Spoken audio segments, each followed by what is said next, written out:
চোখের এটা তো কোয়ালিটি ভালো না। আর বাট এখন এটাও আমার সমস্যা হইতাছে, এটার জন্য এখানে আমার যন্ত্রণা ভোগটা করতে হচ্ছে। এটা 2টা অপারেশন হয়ে গেছে, এখনো আগের চেয়ে উন্নত হয়নি। অপারেশন যেদিন হয়েছিল তখন কিছুটা হালকা আমার হাতের অনুভবটা দেখতে পাচ্ছি, 5 আঙ্গুলের। আর এখন আরও সমস্যা হয়ে গেছে, আপনাকে আমি দেখতে পারি না, শুধু আপনার অন্ধকার ছায়াটা দেখা যায়। তারা যদি সুচিকিৎসাটা দেয় তাহলে আমরা দেখতে পারব, এটাই আমাদের আশা করি। আমরা অনেকভাবে চেষ্টা করছে, আর এই 2 দিন যাবৎ আরও ট্রিটমেন্টটা ভালো হচ্ছে।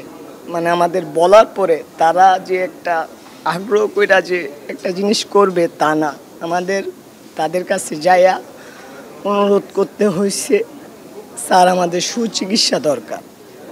তারপরে তারা এই সুচিকিৎসাটা আহ্বান করছে। আমার 2 চোখে গুলি লাগছে। আমার প্রথমে মাথায় গুলি লাগছিল, আমি অজ্ঞান হয়ে গেছিলাম, আমার কোনো হোশ নেই। 2টা মহিলা আমার স্বামীকে ফোন দিয়ে, আমার মোবাইল থেকে ফোন দিয়ে ডাক দেয়। আমার স্বামী রিক্সা চালক, হেঁচে আসার পথে দেখে আমার 2 চোখ দিয়ে রক্ত বের হয়ে গেছে, আর মাথা থেকে রক্ত বের হচ্ছে। আমার স্বামী নিজে রিক্সা দিয়ে আমার বাসায় নিয়ে আসে, কিন্তু ভয়ের চোটে হাসপাতালে নিয়ে যায় না। সে সময় চিকিৎসা হচ্ছিল না ভালো মতন আহত রোগীদের। তারপর আমার স্বামী দেশ যখন স্বাধীন হলো, স্বাধীন হওয়ার পর আমার স্বামী এদিকে নিয়ে আসার পর আমার চিকিৎসা হয়। চিকিৎসা হওয়ার পর আমি 2 চোখ দিয়ে 12-13 দিন পর্যন্ত কিছুই দেখতে পারি নাই। 2 চোখ দিয়ে আমি কিছু দেখতে পারি নাই।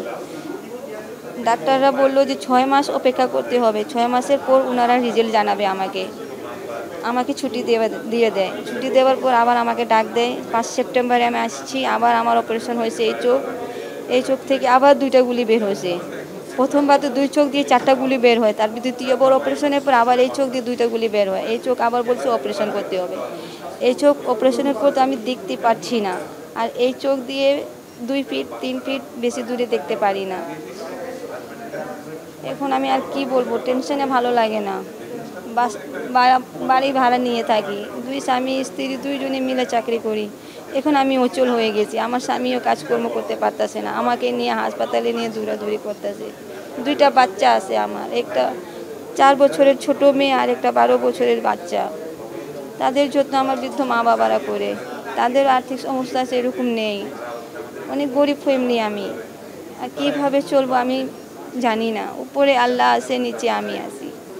4 আগস্ট বিকাল 5টার সময় সিএমবির চৌমাথা বসে পুলিশ আমাকে গুলি করে। আমি রাস্তায় পড়ে যাই, সেখান থেকে আমার ছাত্র ভাইয়েরা উদ্ধার করে বরিশাল শেরেবাংলা মেডিকেল কলেজে নিয়ে যায়। সেখানে প্রাথমিক চিকিৎসা দেওয়ার পরে আমার অবস্থা খারাপ বিদায় আমাকে রাতেই ঢাকা আগারগাঁও চক্ষু বিজ্ঞান ইনস্টিটিউট ও হাসপাতালে রেফার করা হয়। আমি 5 তারিখে সেখানে ভর্তি হই, এখন পর্যন্ত এখানেই আছি। অন্তর্বর্তীকালীন সরকারের কাছে আমাদের প্রত্যাশা যে জন্য আমরা আমাদের চোখ হারিয়েছি, আমাদের অনেক ভাইয়েরা হাত হারিয়েছেন, কেউ পা হারিয়েছেন, আমাদের অনেক ভাইয়েরা শহীদ হয়েছেন। তো তাদের উদ্দেশ্য লক্ষ্য এটাই ছিল যে একটা বৈষম্যহীন, একটা শোষণমুক্ত, দুর্নীতিমুক্ত, চাঁদাবাজমুক্ত, সন্ত্রাসমুক্ত বাংলাদেশ হোক। তো সেই দৃষ্টিকোণ থেকে আমরা আগামীর বাংলাদেশ এরকমই দেখতে চাই, যেখানে বৈষম্য থাকবে না, শোষণ থাকবে না, সন্ত্রাস থাকবে না, চাঁদাবাজ থাকবে না। আমরা সুস্থ এবং এইভাবে চাইছিলাম যেতে, মানে সুস্থভাবে আন্দোলনটা হয়।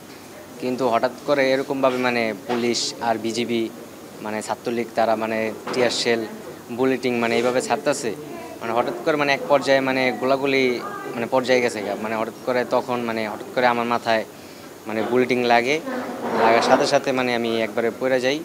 তখন চোখে আঘাত পাই, ডান চোখ তো আল্লাহ জানি না কী অবস্থা, ডান চোখে দেখতে পারি না, বাম চোখে দেখতে পারি। যে আল্লাহ সরকারের ধ্বংস করে, আল্লাহ তো ফেরাউনটা ছাড় দেয় নাই, তো শেখ হাসিনার কি আল্লাহ ছাড় দিবে? উনি যেই অসম্মান হয়ে গেছে, যাতে ভবিষ্যতে এরকম আর দেশে যাতে এরকম দুর্নীতি না হয়। দুর্নীতি হলে তো আমরা 1 চোখ গেছে, আরেক চোখ তো আছে, 1 চোখ না চলে গেছে, আলহামদুলিল্লাহ আরেকটা চোখ তো আছে। যেই হোক, এরকম দুর্নীতি আর আমাদের দেশে চাই না,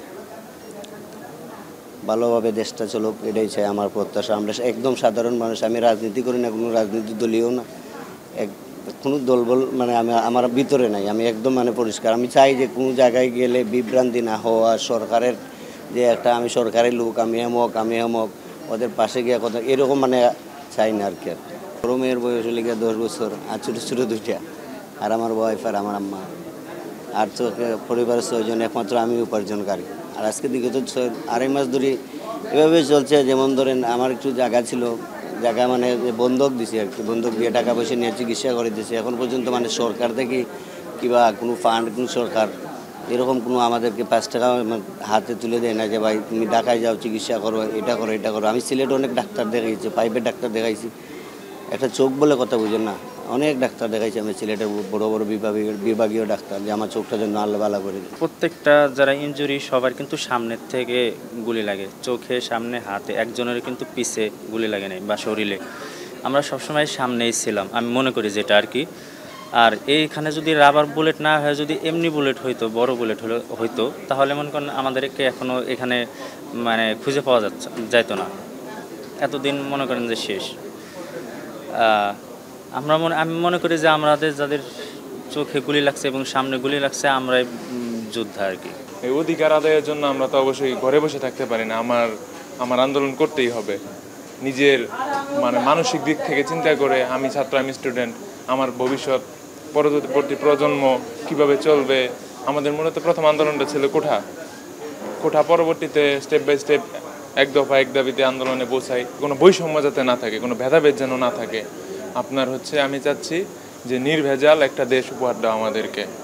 হয়তোবা তারা ওইভাবে কাজ করতেছে, আশা করি ইনশাল্লাহ একদিন সফল হবে।